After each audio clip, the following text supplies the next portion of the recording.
city. Anywhere I go, DC's coming with me. I spent my whole damn life in the city. I can go for broke, but the capital is in me. I spent my whole damn life in the city. Anywhere I go, DC's coming with me. I spent my whole damn life in the city. I can go for broke, but the capital is in me. Welcome to District Divided, a DC sports podcast, more specifically, a Commanders podcast. Here today with your Week 8 preview of the Philadelphia Eagles coming out here to Washington, FEDEX Field, to face the Washington Commanders here for the second time this year. Give you the preview, my thoughts, go do the position stuff, off Washington offense against Philadelphia defense against Washington offense, and give you my prediction for the game. But before we get into any of that, let's make sure we get through the pleasantries. If you are a fan of District Divided, please make sure you subscribe. If you're already a subscriber, please make sure that you hit that notification bell so you get the latest update as soon as the episode drops. Like, comment, and share this shit. I am rolling here once again solo dolo. I think this might be the last time that I'm rolling solo dolo. I got an anonymous phone call last night saying that there was a container ship with a very, very important package there coming out of the port of Baltimore. So it might mean that one co-host of a particular podcast that you're watching right now might be coming back into America, which is great news, right? Let's hope that all goes fine. And the next time that you see my face, it's next to another face. It's probably a better way to say that, but whatever. All right, so Commanders, Eagles. I don't know about you guys. I don't know if I'm looking forward to this game or not. I think we'll get into more Commanders-wise. Is this could be bad, could be good. I don't know, but I don't think anybody knows when it comes to this freaking team. Dr. Jekyll and Mr. Hyde. Although there is an element of like even the highest highs of this team over this course of this season haven't been all that high, right? But a comeback win against the Denver Broncos, whoop-de-doo. Philadelphia Eagles taking them to overtime. Yeah, that was still a loss. So who knows? But I mean, we've already basically done this show a few weeks ago, and some things have changed, but let's just keep it to the structure that we usually keep it in, right? So the 2023 Philadelphia Eagles sitting right here at 6-1, first in division. They're looking overall damn good. I don't think anybody thinks of them as the same powerhouse they were last year, right? But hey, they're winning most of the games, if not all the games, except the one against the Jets a couple weeks ago. And look, the tush push is still unstoppable. Nobody's figured out a way to do that, to counter that. And overall, I mean, they're still putting up some pretty damn good point totals. If you look at overall, their offense is ranked 3rd in the league, defense is ranked 6th. Pretty good recipe for success. I think everybody right now at this particular stage is trying to figure out who the best teams in the league are. And I think everybody's top 5 list is going to include some teams. I think the Kansas City Chiefs are going to be on everybody's list. And I definitely think the Philadelphia Eagles are going to be on everybody's list. Miami Dolphins were on everybody's list until they lost to the Eagles last week, 31-17. And then you say, all right, well, what does that mean? Is Philadelphia that much better than Miami? What was Miami's situation? Do they have a bunch of injuries, this, that, and the other? Well, I mean, Devin A-Chain's not there, but the Eagles are getting the job done. I mean, outside of that Jets game in which they did turn the ball over, 4 times, I think, in that one, they've won against everybody. I mean, some of them been close, some of them not. We know that our game went to overtime, but then right after that game, they beat the Rams, 23-14. The Jets lost, Miami 31-17. But before that, they got a win against the Patriots, a win against the Vikings, and a win against the Buccaneers. You look at that entire roster and you say, okay, well, I don't think anybody's putting any one of those teams, except for maybe the Dolphins, but once again, I'm not sure after last week, in the top 5, but they've handled all their opponents, and it hasn't necessarily looked all that difficult in the process of them doing that.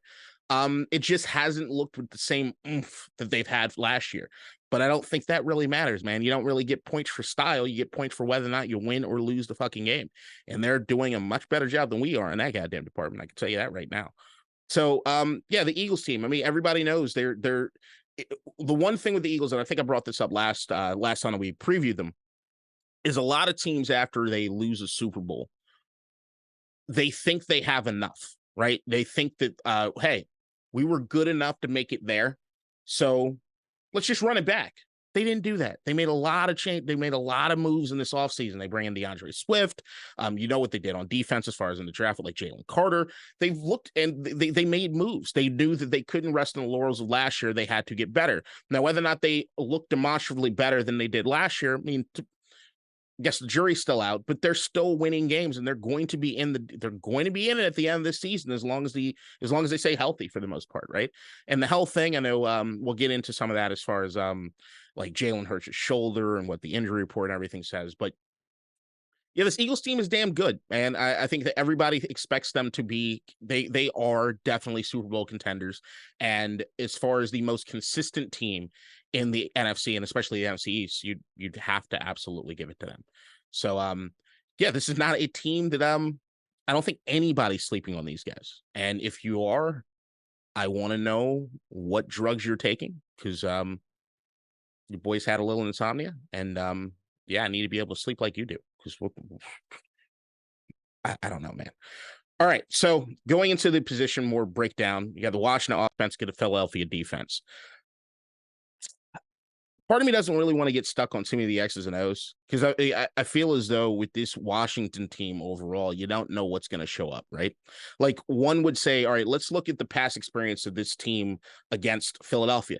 You think, okay, maybe that would be a good benchmark to see what it is they'd be capable of doing because it's the same damn team. And if you look at the last game, I mean, overall on offense, we did a damn good job, right? I mean, we scored 31 points, and it looked as though in overtime, even though people still have complaints about the 2-point conversion, we were driving. If the referees call that Terry catch what it was a catch instead of waving it off, there's a chance we win that game. And maybe we're feeling entirely different about this team, right? But in that game, what we had 365 yards of total offense, got over 100 yards on the ground, 258 as far as the 258 in passing. And it was overall, I'd say probably what looked like Sam Howell's best game against Philadelphia. He went 29 of 41, 290 yards and a touchdown, but he did, like in all these games, he's averaging over 4 sacks a game. He did get sacked 5 times, but had a quarterback rating of 98.6, also had the 40 yards on the ground. And he did a damn good job as far as spreading the ball around. Terry McLaurin had over 80 yards. Curtis Samuel had 7 catches, 51 yards. You had Logan Thomas getting involved with 3 catches, 41 yards. De'Ami Brown going over 50 yards. Jahan Dotson had 4 catches in that game. They did a damn good job as far as spreading the ball around and moving the ball down the field. There was a one point in the game, I believe there, if I'm recalling correctly, we had like an 8-minute drive at one particular point in that game where it was just like, oh, wow. Is this what this Washington team might be capable of doing? And it looked damn good. And if that's the team that shows up against Philadelphia, if that's the Sam Howell they show up, if that's the way that we're going to be able to move the ball, then yeah, of course we'd have an opportunity. We have a shot to win this game. This could also be the Washington offense that showed up against New York last week that only had 7 points and looked like dog shit. And like they didn't show up to work at all. Who knows? If we want to get in like X's and O's and like where it is that anybody's going to do this, that, and the other, I mean, we know what the recipe for success is in Washington. We know what a recipe for success should look like here in Washington. We say it ad nauseum. A rushing attack that helps balance as far as the passing game, right? You need the rushing attack to be an absolute threat. You don't need to have everything so telegraphed. The offensive line, they need to play better. We know right now, we saw, I don't know, recording this here on Friday morning, I know that yesterday there was a big thing about how Tyler Larson was taking snaps at center. It does look like there's a chance the offensive line switches up. Tyler Larson was here for us last year, and when he was center, when we were playing, he was 6-1-1 with him. So I know a lot of people are hanging their hat on, hey, Tyler Larson's coming back. We're going to be something now. And maybe it does show improvement on the offensive line. I mean, right now, you look at the offensive line and you want to blame them for the Sam Howell sacks. And we've said it. I know I've said it. I think that there is equal blame all the way around as far as the Sam Howell sacks. The offensive line has not played as good as they need to. Sam Howell is being a very young quarterback and holding on the football too goddamn long. And Eric Bieniemy's game plan has not helped him out. So if we want to see what's the recipe for success in Philadelphia, because look, we all know what Philadelphia has. The front four, they basically tried to recreate what it is that we did with Alabama, with Georgia there on that defensive line. They have guys. They have studs. What is it that the Washington offense can do that looks a lot better than the New York game? It keeps them more in line with what happened in even that Philadelphia game. And I would say we need to look better on offense. There's a Booger McFarland level of fucking analysis there. We need to look better on offense in certain ways. We need to have a running attack that we don't run away from, that we don't give up on. I need to see Brian Robinson, Antonio Gibson, and Chris Rodriguez, who looked okay in certain slots last week. We need to have the balanced rushing attack. Outside the balanced rushing attack, I'd also like to see the ball coming out of Sam Howell's hands a lot faster. And that's something with Eric Bieniemy. It's shorter routes. We're the slants. We're the ones that he can't overthink or hold on the ball too long because it's just coming out immediately. Where's us moving him out of the pocket? I think something that I've noticed as far as even watching all 22 and reading a lot of what people have said about the team overall, there is some glaring things about Sam Howell that I don't think are being taken into consideration. Sam Howell's not a taller guy. Usually when you have a quarterback that's not necessarily of the taller variety, you want to do things to move him out of the pocket so he got clear lanes to see. Or you want timing throws, stuff where he can read pre-snap what's happening and then know I got to deliver the ball real quick here in this particular situation. It doesn't feel like that's what's happening. It feels a lot more like everything's much more slowly developed, and that allows a lot more opportunity for Sam Howell to hold on the ball for a little too long, or to not necessarily trust what he's seeing, or not even be able to see what the hell is going on. I think the combination of those things have not helped at all. We need to get the ball out quick. You get the ball out quick, it keeps Philadelphia on the toes a little bit, right? And it prevents the ability for them to have enough time to have a sack. Seems like common sense. And look, I'm not one to think that I'm smarter than Eric Bieniemy. It's just that when I'm watching the games, there's some things that seem glaring to me. And unless I'm completely missing something, it just feels like it's devoid of that. Like, where are the... We talked about, even before the season started, what we wanted to see was the ball get into the hands of the playmakers, right? Now, what that means is not necessarily throwing up bombs to Terry McLaurin, even though in that New York Giants game, just like he was going to come down with anything. I want to see Terry McLaurin in space. I want to see Terry McLaurin have the ball short. Curtis Samuel having the ball short. What can they do in open space to break some tackles, to do this? Just feed them. Feed them quickly. Feed them and get the ball out of Sam Howell's hands. And when you do that, and you do that enough, and you have the running game, it allows and opens up the opportunities for us to take those shots. And if Sam Howell's feeling more confident because he's gotten a few completions under his belt, when he sees Terry McLaurin's one-on-one, or when he sees De'Ami Brown as one-on-one, or when he sees Jahan Dotson's one-on-one, then you might have an opportunity off a play action to take that shot. And if you take that shot, I think Sam Howell's got a pretty damn good deep ball. And I think these guys can usually come down with the fucking ball. That's the recipe. I haven't really seen it. So I want to say X's and O's and look at this. But what team is going to show up, and what's the fucking game plan going to look like? If the game plan is the one that I just saw in New York, we're not winning this game. It's not going to happen. But you look at what we did with Philadelphia, they were spreading the ball out so much. Just spread the ball out. Make sure you get the ball in playmakers' hands, man. And that balanced attack. You look overall for Washington, that was what? Looking at it, it was our absolute... Hold on, pull this up real quick. I want to see something as far as the Washington stats this season, looking overall at the games. You think about this team and what it is they would look like offensively, right? That Philadelphia game felt as though, holy shit, the idea was maybe in our heads, Washington's offense has arrived, and maybe the defense, we're just waiting for them to get right? And the defense, while they have played better, and we'll get into that, the offense themselves have kind of regressed quite a bit.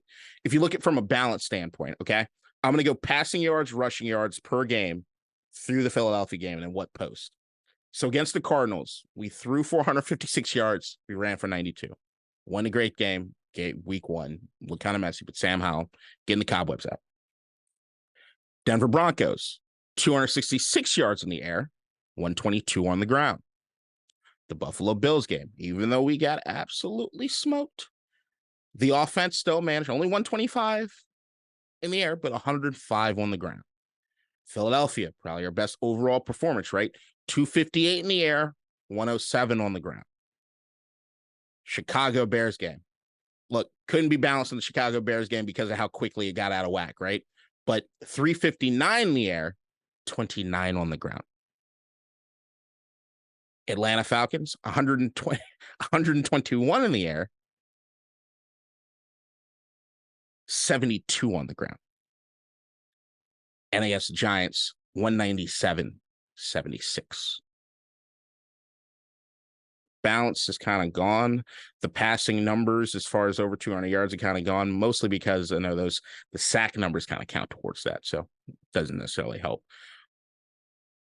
Where is this offense going? Maybe the switch up on the offensive line is going to help things, but unless they just play better, unless they have a better game plan, they won't have success. And I'm hoping they do. I'm hoping that the last 3 weeks are just more of an anomaly than this is who we are. That's it. Not really talking about the fucking Eagles. Fuck them. What are we going to do? Now, switching up. Other side of the ball. Washington defense against the Philadelphia offense. Oh, boy. All right. Now, the Washington defense has played better overall if we're looking at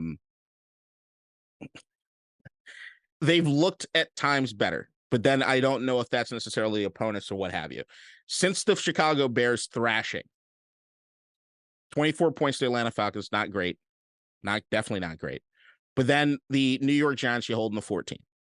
Now, the thing with the New York Giants is that we all knew going into the game, they fucking suck. So is that really anything to hang your hat on? No. I know even after the Atlanta Falcons game, was I feeling too confident or great about it? No. And even if you look at those games, what you had from the Eagles game through the Falcons game, the Washington defense gave up over 400 yards. The defense gave up over 400 yards. Against New York, 356. Those are not numbers that are going to bring you a lot of fucking success. Okay. Unless you can start ratcheting up the turnover aspect of things. And we've done pretty good in that. 3 turnovers against Atlanta, 2 turnovers last week. But if you look at the game before, you could see the final stat line as far as Philadelphia. They scored 30-something points against us. They had a damn good offense performance last time they played us. Now, the big thing, the hugest difference between that showing and this showing is they don't have Emmanuel Forbes to have A.J. Brown beat up anymore. What that will look like in this game, I don't know. I don't feel as though we've played a legitimate offense since Philadelphia last time, right? And when we played Philadelphia last time, it wasn't good defensively. As we know, they scored 30-something points. And since then, the offense that we have faced have sucked. Chicago still managed to put up 40 points against us. The Atlanta Falcons with Desmond fucking Ridder still put up 24 points against us. And the New York Giants with Tyrod Taylor, Saquon Barkley coming off an injury, and a team that's just in the dregs.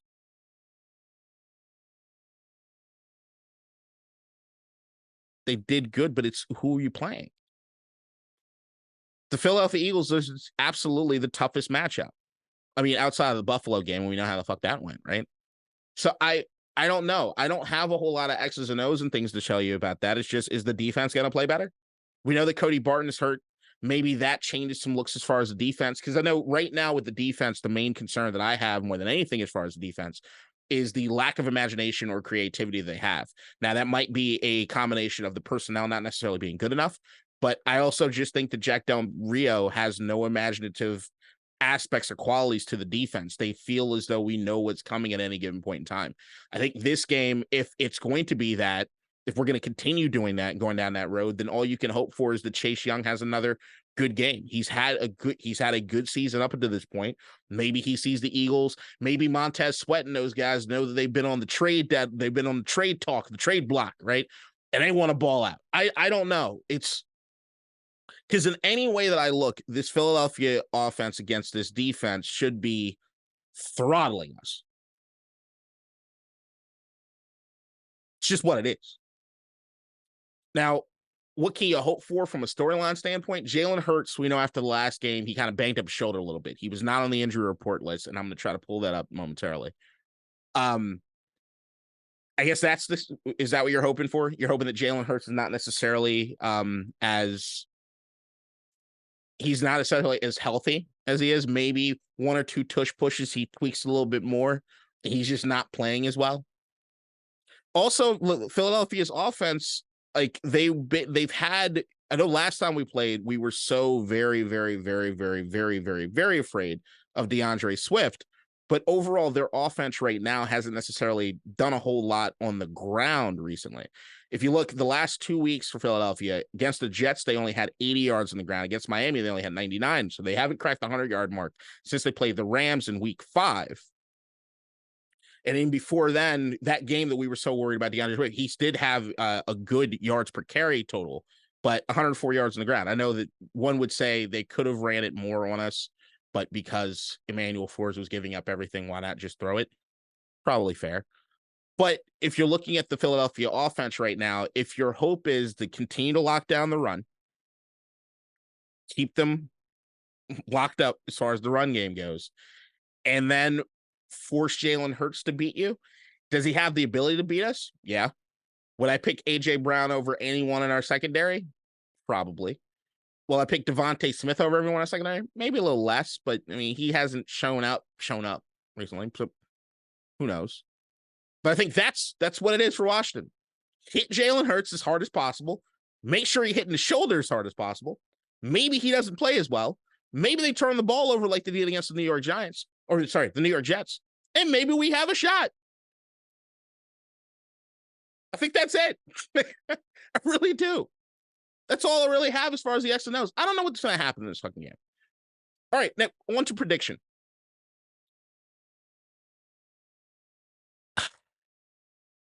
I think I'm going to do this a little differently than I typically do.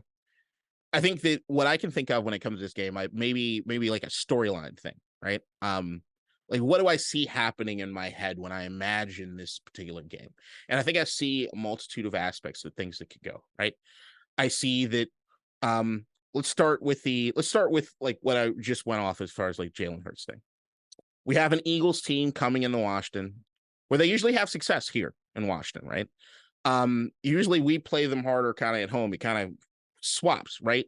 And if that's the case, then one should be a little worried. But let's say Jalen Hurts and the Philadelphia Eagles overlook us. They think, hey, man, this Washington team, they fucking just lost to the Giants. We don't give a shit about these guys. And they come in feeling themselves. And when they do, Chase Young early in the game gets his hands on Jalen Hurts a few times. Ain't necessarily working out. The defense with the new look, when you got more safeties kind of sliding out because Cody Barton's out, maybe Khalil Hudson's a little more speed. They have that spy on Jalen Hurts. They can't get the rush attack going. And we keep things interesting. Maybe Jalen Hurts, they stall out. Some of these drafts stall out a little bit, right? Philadelphia just trying to get their bearings. They're like, we didn't think we'd have to even play in this game, guys. Like, it was the fucking Commanders. What? And the defense kind of sticks with them. Jalen Hurts throws a couple picks. The offense for Washington, Eric Bieniemy, he heard everybody, right? He knows that the rumbles and everything going on. He changes up some things on offense. The ball's coming out real quick. We're able to sustain some drives going. Sam Howell's still getting sacked because that's a foregone conclusion, but he's able to take some shots here and there, right? And we're staying in it. It's a close game. And because Philadelphia overlooked this and Washington's offense is clicking again, we squeak out a victory. Could happen. I don't think it's likely to happen. Could happen. Other scenario that I could see is Jalen Hurts and the Eagles say, you know what? We're coming down to Washington. We know we just beat the we know we just beat the shit out of the Dolphins, right? So we got 2 more games. They're both division opponents. We got Washington, we got Dallas coming up before we go to the bye. It'd be really nice to go into the bye with only 1 loss, you know? And they come out and they light us the fuck up. Jalen Hurts is fucking hitting everything. Their defense is stout as hell. They got Sam Howell for 4 sacks in the first fucking quarter. She is not gonna go Washington's way. They jump out to a commanding lead. Washington tries to put it together at the end just because they're playing more soft shell defense. They just don't want to get beat deep. Yeah, get some of the yards. Washington scores a couple touchdowns, but it is not close. It's one of those games that the final score does not reflect what it is that actually happened in the game, right? I think that's more likely. But my prediction for this, I don't know. I think I'll go back to that hope versus actual what. And I know that there's also been a thing where a lot of these good teams, after they come off a commanding win, usually kind of falter the following week. So I know that my heart, my fandom wants me to figure out a way in which the Commanders could win this game. I just don't see it. I just don't see it. So right now, Vegas has the Eagles favored by 7. The over and under at 44. I'll say final score 27-17 Eagles. Push as far as the over and under. Yeah, what? Yeah, hold on. Did that do my math right? 27. Yeah, hang on. All right. 27 plus 17. Yeah, 44. So push as far as the over and under total. Eagles cover. And we get to hear about Ron Rivera potentially getting fired again. Rinse, wash, repeat. I think that's the more likely outcome. I don't have a parlay for you. Once again, I don't know. I don't know what's going to happen in this fucking game. I really don't know. I don't know what team is going to show. I don't know. I don't know. Maybe we need Amit to keep me back on track. I don't fucking know. I don't know. No parlay. Scrapping that shit. So off to the comment mailbag. All right. So what do I like to do? I like to go in order from old to new, right? And then we go through this. So Vindog. We are all tired of this shit. To J.A. to Ja. But to be honest, I'm not surprised, bruh. This head coach is sabotaging this team. My goodness. He knows he is going to lose this job, is do all he can do nothing because of ego and not wanting to take the blame for this travesty. I like Ron the person, but the coach doesn't understand how to rile up his players. It's disgusting, and I know Josh and Magic are very upset, and changes will be coming soon. Laugh my fucking ass off. Clean slate and new team. The problem that arises is that the trade deadline is coming up, and we are in a bad spot to get the most value from players that will potentially walk away after this season. So I don't know, man. I'm a true fan, and I support this team, but man, this is a bad way to welcome a new owner. Change is a coming. All right, I think you try to do hashtag change is coming. Shout out to Sam Cook. I don't necessarily disagree in any way, shape, or form there with you, Vindog. I don't sabotaging. Maybe it's an accidental sabotage. It's like an incompetent sabotage. I wouldn't go that farther with it. I think you're right as far as his inability to rile up players. Like I go back to seeing when I was excited about the Ron Rivera hire, it was more about seeing like some of his locker room speeches and seeing that this is not a dude that was afraid to like he felt as though it was like a nice progression beyond the grit guys of like the John Gruden era, right? Like I can curse get in your face, but I'm not, but it's almost respectful. And I dug it. I don't know. I dug it. It felt like a balance between, I don't know, love John Gruden, like a John Gruden attitude. And, yeah, I don't fucking know. It was just somebody. Yeah, it's cool. But then you also say the other we all know what's happening as far as the trade deadline. I don't know what's happening with this team as far as that concerned. I don't like the fact that any of these guys in the front office will be allowed to make any sort of moves trade wise or anything, knowing that I think all of them could potentially be losing their job. And I don't like the idea of anyone making decisions for the long time future on this team if they don't necessarily have a long time future with this team. I just don't buy it. Now I know that I got angry even last week with understanding like these guys should be playing for their careers, this, that, and the other, right? If you're Ron Rivera or this team, should we feel good or bad that they're looking at it long term? Like, I think in some cases, if you believed in a plan, you'd say, all right, it's good that this guy's not making decisions to just try to save his ass. But I think in this particular situation, because we don't necessarily believe in the plan, it'd be nice to see him make some decisions to just save his fucking ass. And what I didn't mention, because we were just kind of focused on the game, was that Washington did hire Eugene Shen to head the analytics department, which is a awesome move. I know a lot of people have their thoughts as far as analytics, this, that, and the other, but it's good to see that they are making moves or at least trying to bring something new here to Washington. And to me, new is good. With this organization, new is good. New ways of thought, new ways of thinking about stuff is legit. If you look at where he's gone, he was a director of analytics for the Miami Dolphins from 2019 to 2021. I think he did a good job there. For the Baltimore Ravens from 2014 to 2019, anybody in that organization outside of one or two offense coordinators usually do a damn good job. And then he was vice president of football analytics with the Jacksonville Jaguars from 21 to 22. Love seeing what they've been doing in Jacksonville. I think that hiring guys like this and knowing that we have dudes like this in there that are going to be able to look at things beyond just what they're feeling at any given point is a good thing. They're going to look at data. This is good. I know when Amit gets back, that's going to be something that he absolutely adores. Bishop Don John, 1464. I think what we learned is that EB was hitting the Ask Matt button when he was in KC, and Spencer Brudick, shout out Spencer, says amazing comment. I agree with Spencer. That is an amazing comment. I would say that if the Ask Madden, but I think it has more success than Eric Bieniemy's play call, to be completely honest.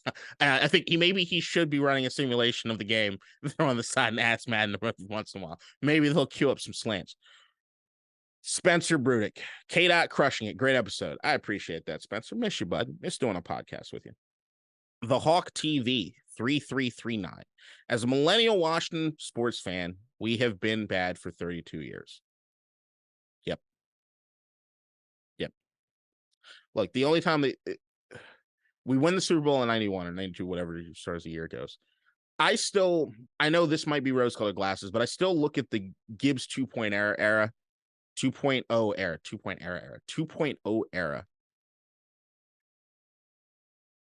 as fairly good, and I might catch some shit for that, but I actually think that you look 2 out of 3 years they made the playoffs under Gibbs, right? They squeak in, they have to go on a run, right?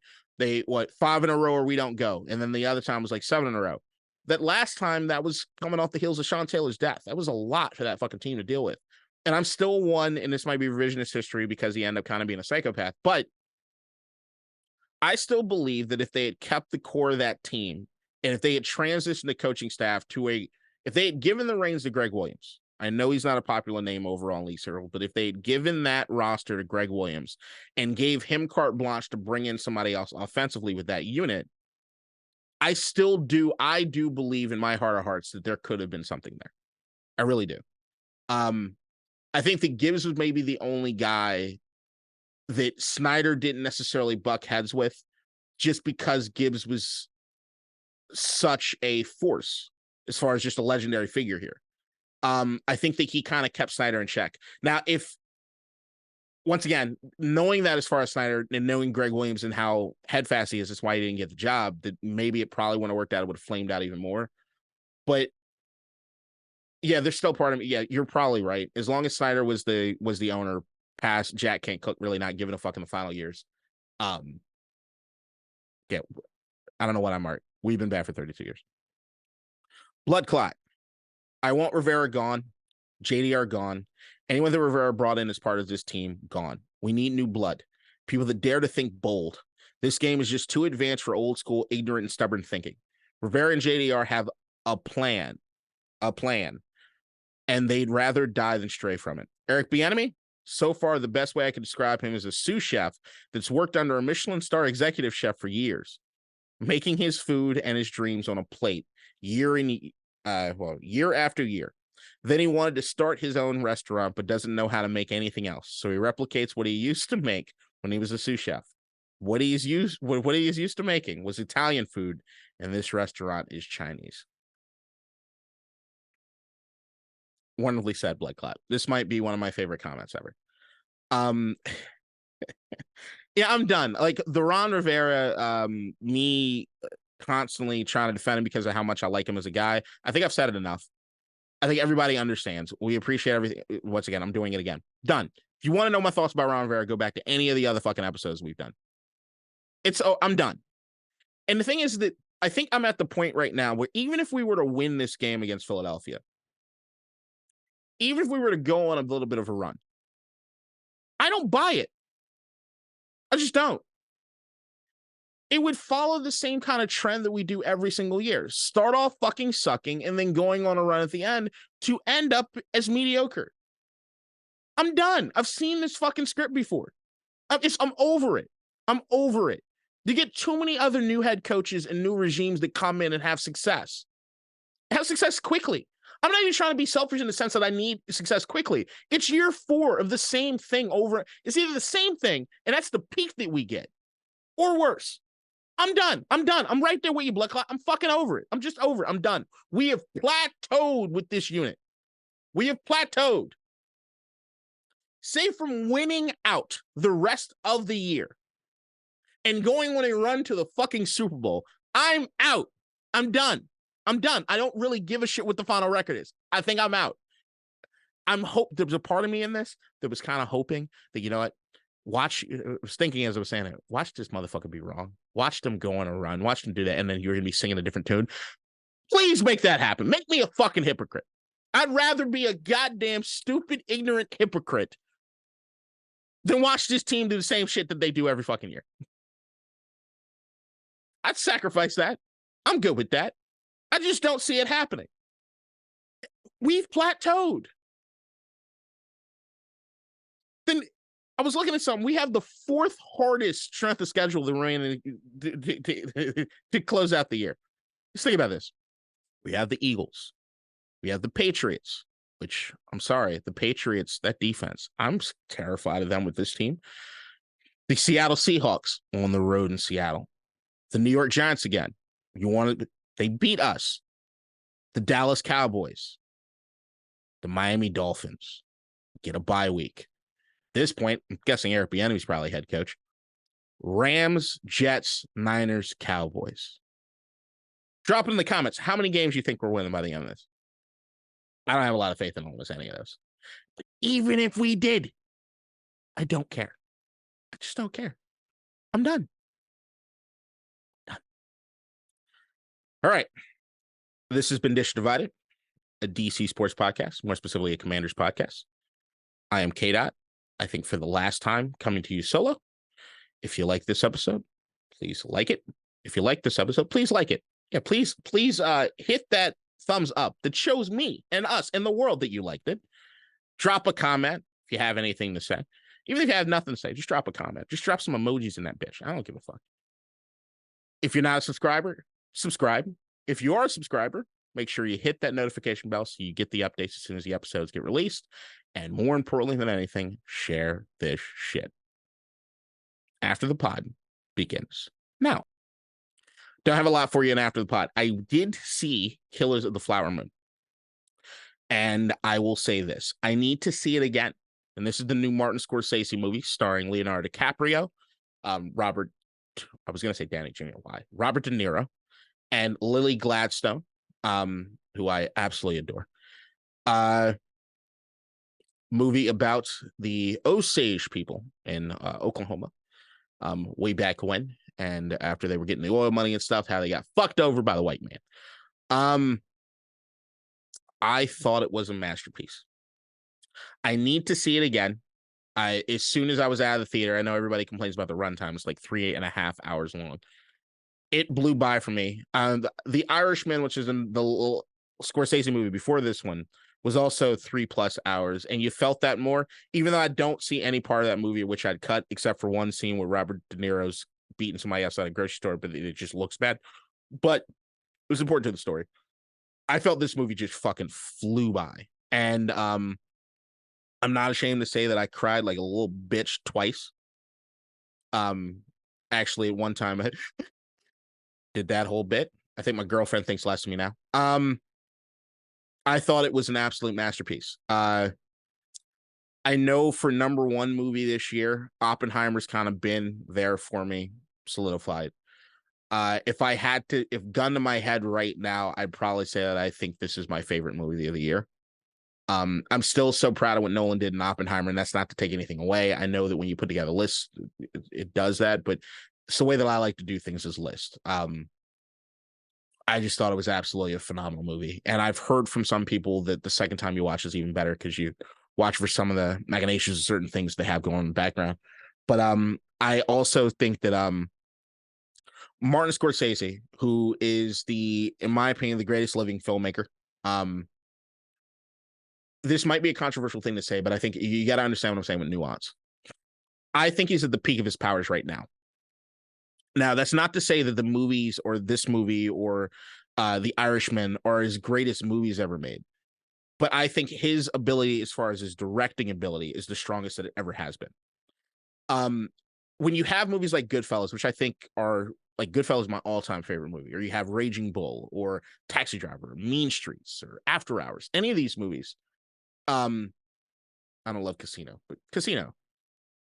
I think what you have there is a combination of his directing talent, which was always great, but then you also are capturing certain performances or certain stories of screenplays in a bottle, and all of that together is lightning in a bottle, right?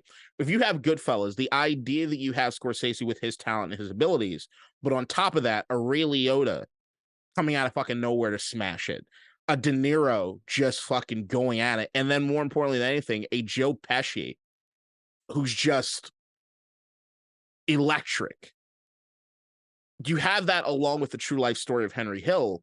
That's just lightning in a bottle. It makes it better. I don't necessarily think the screenplays in a thing like Killers of the Flower Moon or The Irishman are as strong as those. While I do adore the performances I'm seeing in these movies, and I think they will age like fine wine, they aren't Ray Liotta or Joe Pesci and fucking Goodfellas. But I think his directing is better than it might have ever than it has ever been.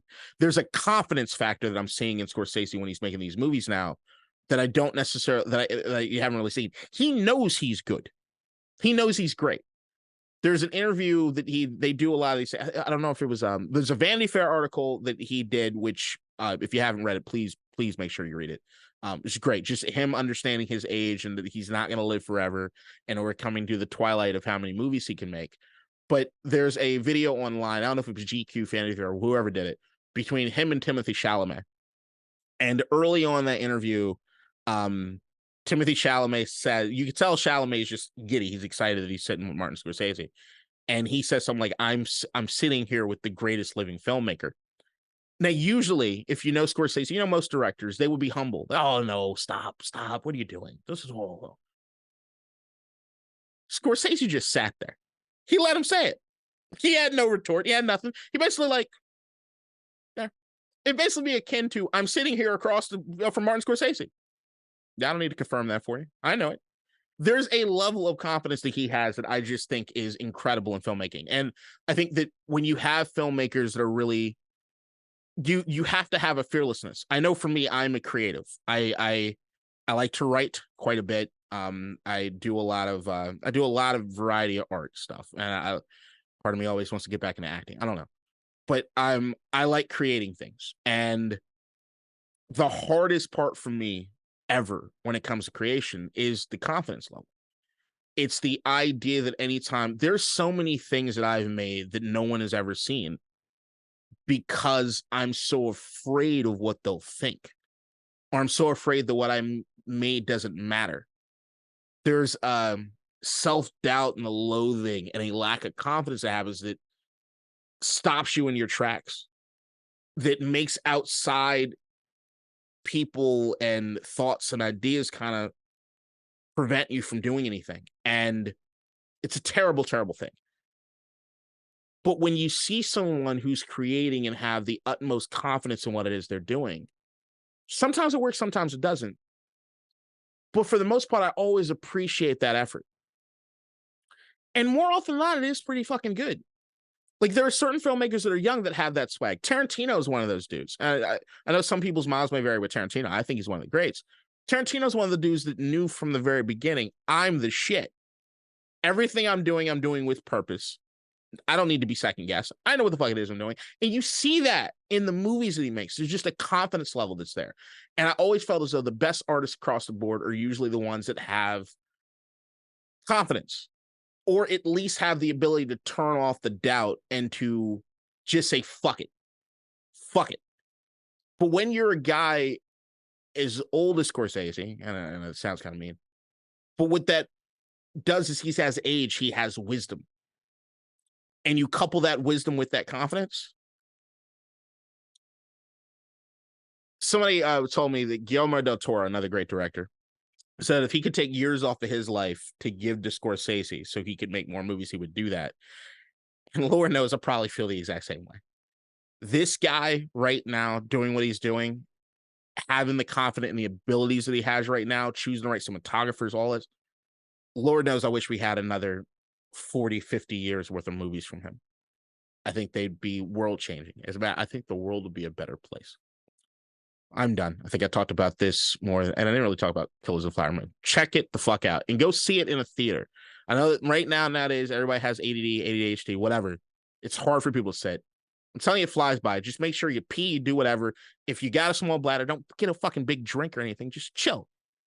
Go 3 hours. Chill the fuck out. Just chill, watch the movie. It's worth it. It's totally fucking worth it. And I will always champion great art. Bye, everybody.